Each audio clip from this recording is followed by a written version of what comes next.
Hari ini dalam program Life Unlimited, kita akan temukan satu hal lagi tentang identitas kita. Bahwa kita semua bawa sesuatu yang sungguh-sungguh penting dan mengubahkan dunia. Apa itu? Untuk tahu, mari kita masuk bersama-sama dalam program Life Unlimited.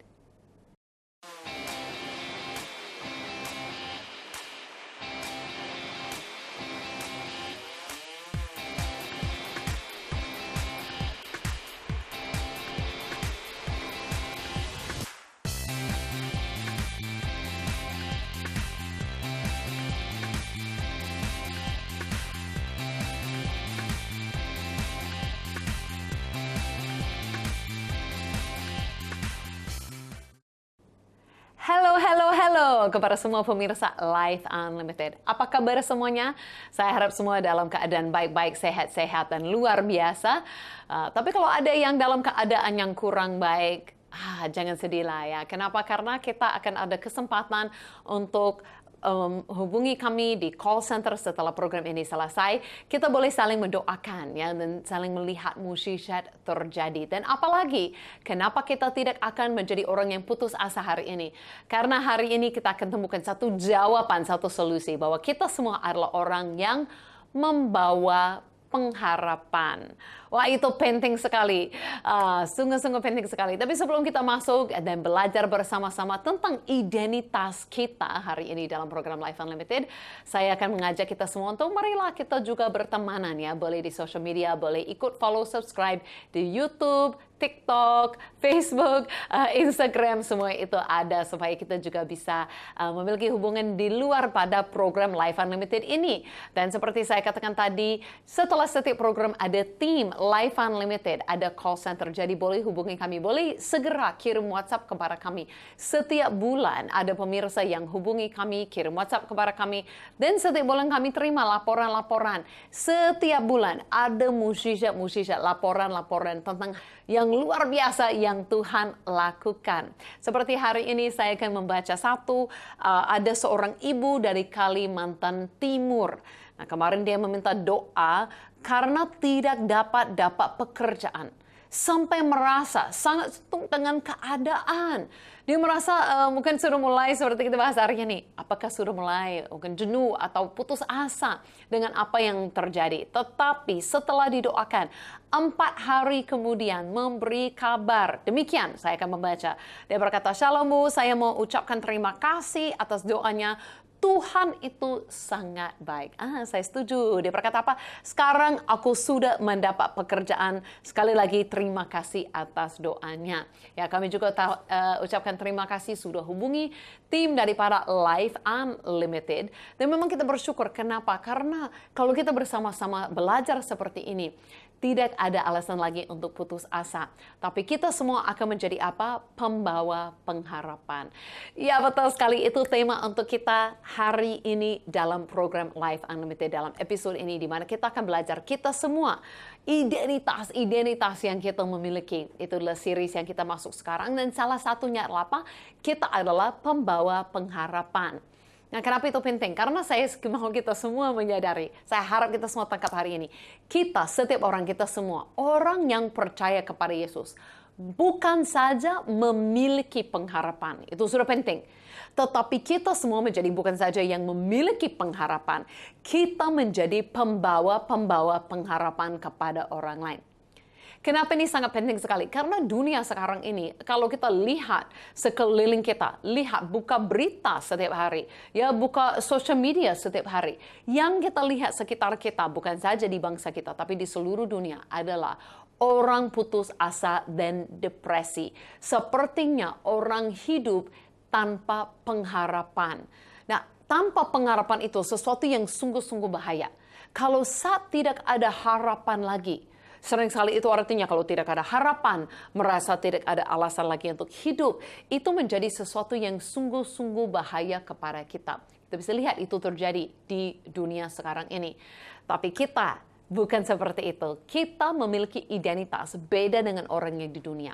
Kalau kita adalah orang yang memiliki Yesus. Di dalam Yesus kita memiliki banyak sekali hal. Salah satunya adalah kita memiliki pengharapan. Jadi saya harap kita semua hari ini boleh sungguh-sungguh merasa kita adalah orang yang memiliki harapan dan kita boleh membawa harapan itu kepada orang lain. Kita ada harapan untuk banyak sekali hal. Oke, karena itu hari ini mari kita masuk dalam ayat yang pertama. Dalam ini kuncinya atas semuanya yang kita akan belajar hari ini. Saya harap kita semua boleh dapat dan mengerti ini adalah salah satu ayat favorit saya dalam firman Tuhan. Sungguh luar biasa. Mari kita buka bersama-sama dalam Kolose 1 ayat yang ke-27. Berkata kepada mereka Allah mau memberitakan betapa kaya dan mulianya rahasia itu di antara bangsa-bangsa lain. Dan ini artinya bahwa orang di abad-abad sebelumnya merasa bahwa Allah itu memiliki seperti rahasia. Dia punya kehendak, dia punya satu rencana yang ajaib yang belum diketahui semua. Betulkah seperti itu? Ya betul, tapi kita hari ini sudah boleh tahu rahasianya Tuhan. Itu luar biasa. Sebelumnya kalau kita lihat orang merasa Tuhan itu jauh, tidak boleh tahu apa yang Tuhan rencanakan, mungkin Tuhan punya kehendak, mereka belum tahu bagaimana Tuhan itu boleh jadi dekat kepada manusia. Tetapi kalau kita hari ini boleh mengerti rahasia Tuhan. Kenapa? Karena semuanya dijelaskan di dalam firman-Nya. Kita sudah boleh mengenal hatinya Tuhan. Kita sudah boleh dekat kepada Tuhan.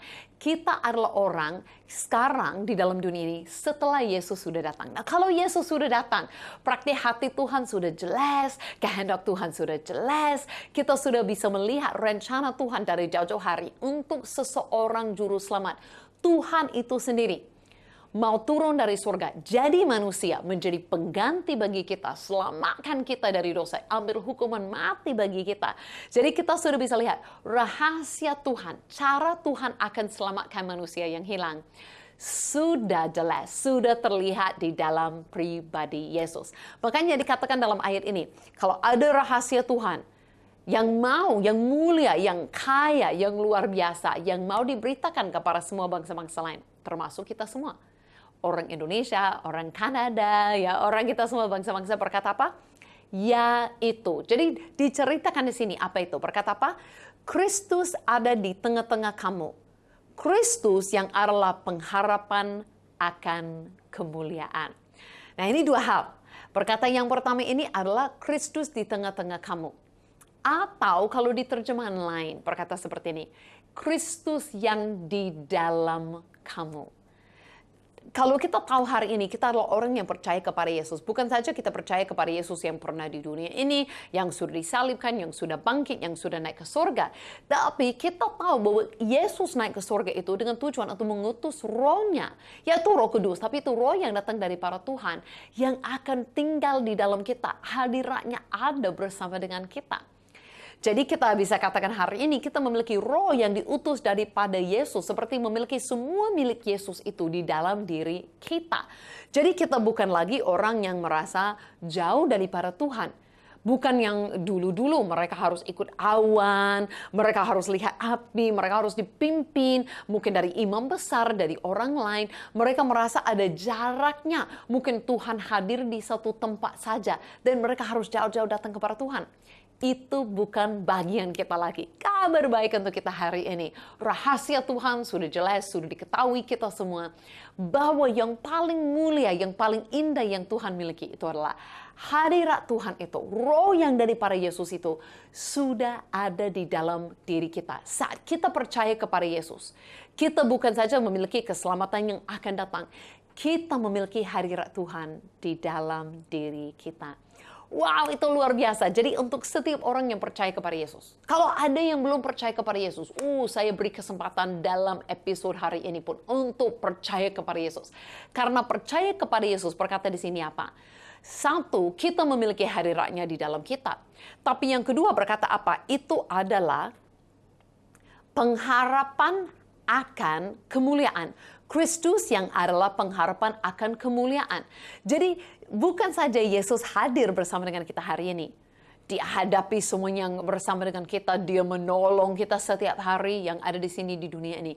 Tapi pengharapan kita untuk masa depan, pengharapan akan keselamatan, itu pasti ada di dalam Yesus. Dijelaskan baik-baik dalam firman Tuhan bahwa kita Saat ini di dunia mungkin seperti menderita, tapi satu hari kita akan masuk kemuliaan. Kita akan masuk surga bersama dengan Tuhan.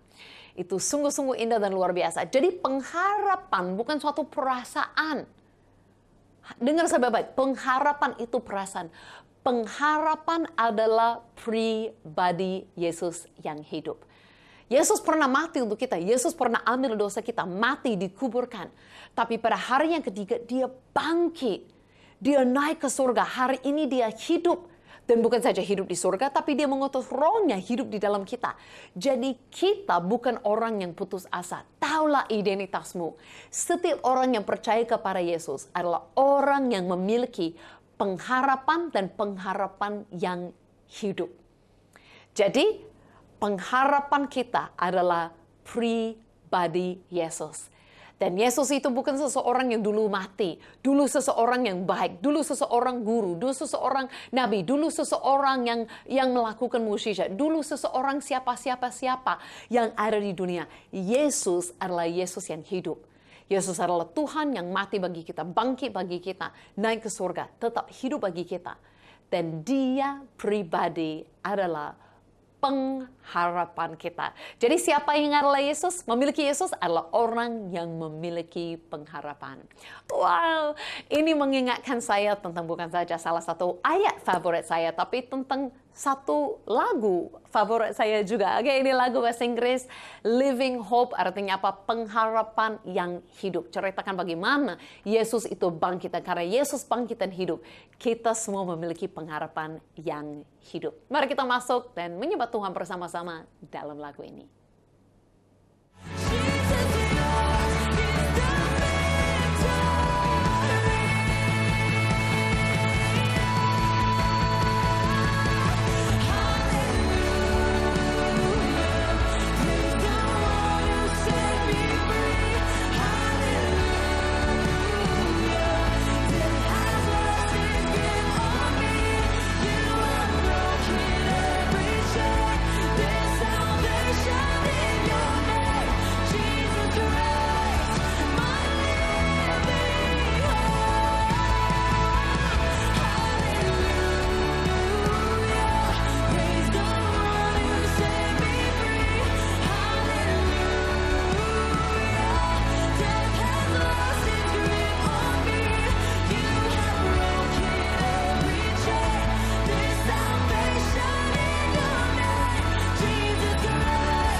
Ya, saya harap semua nikmati itu lagu favorit saya. Sekarang ini saya suka sekali ikut nyanyi. Jadi saya harap semua bisa ikut nyanyi bersama-sama sekalipun dalam bahasa Inggris. Living Hope, pengharapan yang hidup. Itu yang kita semua memiliki. Kita bukan memiliki pengharapan nanti-nanti, tapi kita semua yang percaya kepada Yesus memiliki pengharapan hari ini juga. Untuk apa yang akan datang. Jadi mari kita belajar lebih lagi apa artinya pengharapan yang kita miliki. Bagaimana itu mempengaruhi diri kita. Dan pengharapannya kita juga bisa membawa kepada orang lain. Kalau kita masuk lebih dalam firman Tuhan dalam Ibrani pasal yang ke-6. Berikan kepada kita penjelasan pengharapan itu seperti apa. Berkata dalam ayat 19, pengharapan itu adalah asal yang kuat dan aman bagi jiwa kita yang telah dilabuhkan sampai ke belakang tabir, di mana Yesus telah masuk sebagai perintis bagi kita ketika dia menurut peraturan Melkisedek menjadi imam besar sampai selama-lamanya. Jadi berkata dalam firman ini bahwa pengharapan itu bukan soal hal kecil. Banyak orang merasa pengharapan ada, tidak apa-apa. Tapi sesuai dengan firman Tuhan, pengharapan itu sangat penting. Dan berkata kenapa di sini? Mungkin banyak orang bingung. Apa ini soal tabir? Apa ini soal imam besar? Makanya kita harus mengerti, di dalam Alkitab itu ada dua perjanjian. Ada perjanjian lama, ada perjanjian baru. Dalam perjanjian lama, itu di mana orang tidak memiliki roh Tuhan seperti kita memiliki hari ini. Belum ada Yesus datang ke dunia dalam perjanjian lama. Jadi dalam perjanjian lama, mereka ada seperti orang yang mewakili umat datang kepada Tuhan. Itu adalah namanya imam besar. Seseorang yang datang membawa korban. Saat mereka melakukan dosa, ada imam besar mewakili, membawa korban untuk mereka, supaya mereka dapat pengampunan dari para Tuhan. Nah, orang imam besar ini satu orang saja yang masuk dalam hadirat Tuhan, mewakili semua umat datang kepada Tuhan. Jadi dulu ada satu orang saja yang boleh masuk hadirat Tuhan. Kenapa? Karena pada waktu itu imam besar pun masih orang berdosa dan dia membawa korban-korban yang dijelaskan dalam kitab Ibrani tidak dapat menghapuskan dosa. Jadi sekalipun mereka bawa korban hari ini, besok mereka masih dihitung sebagai orang berdosa. Dan orang berdosa tidak layak masuk dalam hadirat Tuhan. Tapi kita memiliki kabar baik. Kenapa? Karena Yesus adalah korban yang sempurna. Yesus adalah satu-satunya manusia yang tidak ada dosa sedikit pun. Satu-satunya yang pernah datang, hidupnya sungguh-sungguh sempurna. Dan karena Yesus itu sempurna, hanya dia yang dapat menjadi pengganti bagi kita. Kenapa? Karena orang berdosa tidak dapat mati untuk orang berdosa.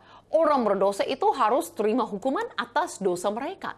Jadi hanya Yesus yang dapat mengambil hukuman kita karena tidak ada hukuman atas dia. Dia sempurna, tidak ada dosa. Dan dia menjadi bagi kita korban yang sanggup menghapuskan dosa kita. Benar-benar sudah ambil penghakiman dan hukuman kita. Ambil posisi kita menjadi pengganti bagi kita. Karena sudah ada Yesus. Jadi kita bisa lihat, pada saat Yesus itu mati, disalibkan, berkata bahwa tabir yang dulu memisahkan umat Tuhan daripada hadirat Tuhan masuk ruang Maha Kudus. Tabir itu terbelah dua, dibuka. Jadi manusia artinya itu boleh masuk atau hadirat Tuhan boleh keluar, dan kita boleh jumpa dengan Tuhan karena sudah ada korban yang sempurna. Dan hari ini siapa yang mewakili kita di depan Tuhan? Bukan kita cari manusia. Bukan hari ini harus cari, siapa imam besarku di dunia ini harus cari orang. No, hari ini kalau kita memiliki seperti imam besar, itu sudah jadi pribadi Yesus. Jadi tidak ada pengantara lagi, tidak ada orang yang mewakili kita datang kepada Tuhan, seorang manusia di dunia. Hari ini kita boleh memiliki pemimpin, gembala, pengajar yang membantu kita untuk mengenal Tuhan. Tapi kita tidak hanya datang kepada mereka dan mereka datang kepada Tuhan. Tidak lagi. Hari ini kita boleh langsung datang dan mengenal pribadi Tuhan. Karena itu, saya mau katakan dalam ayat ini berkata apa? Pengharapan kita teguh. Pengharapan kita tidak berubah. Pengharapan kita kuat. Berkata dalam ayat ini, pengharapan kita kuat dan aman. Kenapa? Karena bukan lagi pengharapan kita dalam seseorang yang mungkin gagal. Kalau ada yang pengharapan kita di dalam saya, mungkin kalau itu Susan Hoover doakan saya. Siapa tahu ada kadang-kadang ada orang yang harap, jangan orang yang di Indonesia yang doakan, harapnya orang bule kuasanya lebih besar. Janganlah, kecewa lah itu. Susan Hoover itu dapat mencewakan, bukan juga orang sempurna. Jadi pengharapan kita bukan dalam siapa yang dapat gagal. Pengharapan kita adalah pribadi Yesus yang tidak pernah gagal. Karena pengharapan kita adalah Yesus, pengharapan kita tetap teguh, tidak berubah. Artinya pun dalam kondisi hidup yang berubah. Mungkin saat ini pemirsa alami kondisi yang kurang baik. Mungkin ada lagi masalah besar yang datang. Mungkin seperti ibu ini tadi dari Kalimantan tidak dapat pekerjaan sudah cukup lama. Mungkin merasa ada masalah keuangan, masalah keluarga, masalah hubungan, masalah kesehatan, masalah apa-apa di dunia ini. Mungkin kadang-kadang merasa tidak bisa keluar dalam situasi yang ada di dunia ini. Masalah demi masalah yang datang. Tapi yang luar biasa, kenapa kita tetap memiliki pengharapan? Karena pengharapan kita bukan tergantung kepada situasi. Pengharapan kita bukan tergantung kepada seseorang. Pengharapan kita adalah sang pribadi yang stabil, yang sempurna. Yesus Kristus Juru Selamat kita. Dan apa yang Yesus sudah lakukan bagi kita tidak pernah diubahkan. Pengampunan Tuhan tetap bagi kita. Kasih dan kuasa Tuhan tetap bagi kita. Kehendak Tuhan tetap bagi kita. Janji-janji Tuhan tidak pernah akan berubah bagi kita. Dia mengasihi kita. Dia selalu ada bagi kita. Jadi pengharapan kita teguh, yakin di dalam Tuhan. Bahkan mungkin ada di antara kita bukan saja boleh yakin bahwa kita sudah diselamatkan. Kita punya pengharapan yang teguh. Bukan kita adalah orang yang percaya satu hari selamat, besok kita tidak yakin selamat. Keselamatan kita bukan berdasarkan diri kita. Keselamatan kita berdasarkan Yesus Kristus. Jadi pengharapan kita tetap teguh. Yesus sudah jadi korban sempurna bagi kita. Yesus sudah mati bagi dosa kita. Yesus sudah menyediakan keselamatan bagi kita. Jadi pengharapan kita kuat, teguh selama-lamanya. Amin. Nah, karena itu bukan saja kita memiliki pengharapan masuk surga, keselamatan, hidup kekal selama-lamanya bersama dengan Yesus. Tetapi saya percaya kita boleh membawa pengharapan itu kepada orang lain. Contohnya dalam keselamatan kita, dalam keluarga kita boleh percaya di mana satu orang selamat dalam rumah, seisi rumah akan mengalami keselamatan itu. Kita boleh percaya bahwa kita pembawa pengharapan. Orang lain akan melihat kita bukan lagi orang yang takut mati. Kita bukan lagi orang yang takut hari penghakiman. Kita bukan lagi orang yang takut karena kita punya pengharapan yang pasti. Yesus Kristus jawaban solusi keselamatan. Dan itu akan datang kepada orang lain. Hari ini saya mau ke semua ikut dan mengalami pengharapan. Pembawa pengharapan kepada orang lain melalui kesaksian seseorang dalam sejarah Roma yang sungguh luar biasa. Saya percaya ini juga akan membawa pengharapan kepada kita. Mari kita saksikan video yang singkat ini. Hari ini saya di kota Roma dan saya mungkin di tempat yang paling ramai. Makanya bisa lihat banyak sekali orang datang dari seluruh dunia datang ke tempat ini. Kenapa? Karena di belakang saya ada memang bangunan yang salah satu terbesar terkenal itu adalah Colosseum. Dan di belakang saya di sebelah ini adalah bangunan yang melengkung itu didedikasi kepada Konstantin. Nah, siapa Konstantin itu sampai dia dapat dihargai dan dibangun tempat yang begitu cantik seperti ini, yang dimana orang dari seluruh dunia datang untuk memfoto-foto dan melihat. Nah, banyak hal tentang si Kaisar ini, si Konstantin yang kita bisa ingatkan. Tapi salah satu hal yang paling menarik kepada saya adalah dia adalah Kaisar di Roma ini pertama yang mau menjadi orang Kristen sampai dibaptis. Nah, ini adalah sesuatu yang sangat mengagumkan. Kenapa? Karena sebelum dia, semua kaisar sebelum dia menganiayakan orang Kristen. Bukan saja tidak suka, tapi coba-coba untuk menghancurkan. Coba-coba untuk membinasakan. Sampai menghancurkan gereja, membakar kitab-kitab. Sampai banyak sekali orang Kristen menjadi martir. Nah, tidak mungkin kita merasa kemungkinan. Tidak ada kemungkinan. Sampai salah satu orang pemimpin kaisar itu sendiri mau menjadi orang Kristen. Itu bukan di luar pada pikiran. Tapi sangat luar biasa dalam sejarah berkata bahwa sampai itu orang Kristen diizinkan untuk ikuti dan menyembah Tuhan, tidak lama kemudian ada kaisar yang bernama Konstantin yang memutuskan untuk menjadi orang percaya. Nah, kita bisa bayangkan pada waktu itu betapa banyak orang yang mau katakan kepada dia jangan, betapa orang yang membenci keputusannya. Makanya saya mau katakan kepada kita hari ini, mungkin dimanapun kita berada, tidak ada orang percaya di keluarga kita. Mungkin dimanapun kita berada, tidak ada siapapun di kampung atau di kota kita yang mau percaya kepada Tuhan. Dan mungkin kita akan hadapi pun penganiayaan. Tapi kita bisa ingat, kenapa sampai hari ini ada gereja besar sekali di Roma ini. Itu pengaruh daripada satu orang yang berani buat keputusan berbeda dengan semua orang sebelumnya. Yang tidak menganiayakan, tapi memutuskan untuk bahkan mau ambil bagian. Kenapa? Karena setelah Kaisar Konstantin ini, sejarah di Roma ini berubah total sampai dianggap tempat pusat untuk agama Katolik ataupun diambil agama kekristenan pada awal itu. Dari orang dianiaya sampai menjadi kebanggaan. Pengaruhnya dari satu orang yang berani ambil melangkah seperti ini. Jadi saya percaya kita semua, mungkin tidak ada bangunan yang didedikasikan kepada kita. Tapi keputusan kita percaya kepada Kristus bisa ubahkan sejarah. Sampai satu keluarga, satu tempat. Siapa tahu satu kerajaan atau satu negara. Pelajaran yang sangat luar biasa di tempat yang ramai dan indah ini. Ya, saya harap semua nikmati video itu. Dan wow, tahu sejarah dapat diubahkan. Satu orang pun selamat. Perubahan besar. Percayalah, mungkin ada pemirsa yang ragu-ragu untuk jadi percaya atau merasa sendirian. Satu orang yang dalam keluargamu, kampungmu yang percaya. Tetapi ketahuilah, di mana kita percaya kepada Yesus, ada pengharapan besar. Keselamatan kita sudah pasti. Dan kita membawa pengaruh dan keselamatan itu. Pengharapan kepada orang lain. Wow, luar biasa. Masih ada satu ayat lagi saya membaca untuk kita berkata apa dalam 1 Petrus 1. Berkata seperti ini, bahwa terpujilah Allah dan Bapa Tuhan kita Yesus Kristus yang karena rahmat-Nya yang besar telah melahirkan kita kembali oleh kebangkitan Yesus Kristus dari antara orang mati kepada suatu hidup yang penuh pengharapan. Untuk menerima suatu bagian yang tidak dapat binasa, yang tidak dapat cemar, dan tidak dapat layu, yang tersimpan di surga bagi kamu. Saya mau katakan kepada kita, pengharapan kita tetap penuh. Pengharapan kita tetap penuh. Kenapa? Karena itu oleh Yesus Kristus yang sudah mati dan bangkit bagi kita. Jadi berkata jelas-jelas dalam ayat ini, kita adalah hidup yang penuh pengharapan. Kalau kita belum memiliki penuh pengharapan, mungkin artinya belum percaya kepada Yesus.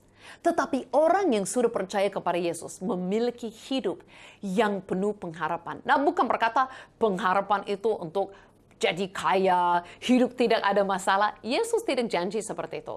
Ada janji Tuhan yang baik-baik.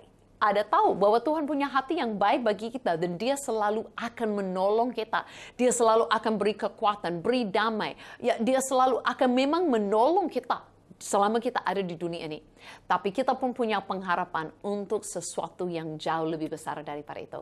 Keselamatan dan hidup kekal di dalam Yesus. Mengenal adalah Allah Bapa yang sungguh-sungguh mengasihi kita. Jadi menjadi hidup yang berubah. Tidak masalah latar belakang kita lahir di mana, dalam situasi apa, daripada siapa. Tetapi yang penting hari ini, orang yang percaya kepada Yesus adalah hidup penuh pengharapan. Bukan lagi orang putus asa, itu bukan identitasmu. Saya beritahu hari ini, identitasmu yang sesungguhnya, orang yang percaya kepada Yesus adalah hidup penuh pengharapan. Dan kalau penuh, itu bukan saja bagi kita, itu mulai keluar sampai orang lain terasa. Makanya kita menjadi pembawa pengharapan. Kalau ada hari ini pemirsa yang belum pernah percaya kepada Yesus, mari buat keputusan hari ini, percaya kepada Yesus. Dan segera putuskan dalam hatimu dan ikuti saya berdoa seperti ini. Katakan, Yesus, terima kasih Engkau datang ke dunia ini. Ambil dosa-dosaku, ambil hukuman mati bagiku, tetapi Engkau bangkit dan hidup. Dan karena Engkau hidup hari ini, Engkau menjadi pengharapan yang hidup bagiku. Engkau sudah ke surga, sediakan tempat bagiku. Dan saat ini, aku menerima Roh-Mu masuk hidupku. Terima kasih Yesus, saat ini saya menerima Roh-Mu, hidup-Mu, dan hidup yang kekal. Di dalam nama Yesus. Amin. Kalau ada yang ikut doa yang sederhana itu, hidupmu saat ini penuh pengharapan di dalam pribadi Yesus. Sudah ada hidup kekal dan keselamatan yang tetap bagimu. Segera hubungi tim kami, segera kirim WhatsApp, kasih tahu kepada call center, saya baru putuskan ikut Yesus, mau percaya kepada Yesus. Wow, kami mau merayakan bersama denganmu pengharapan yang hidup yang baru. Sampai kita jumpa lagi di dalam program ini, Life Unlimited. Saya Susan mengucapkan thank you and God bless you all.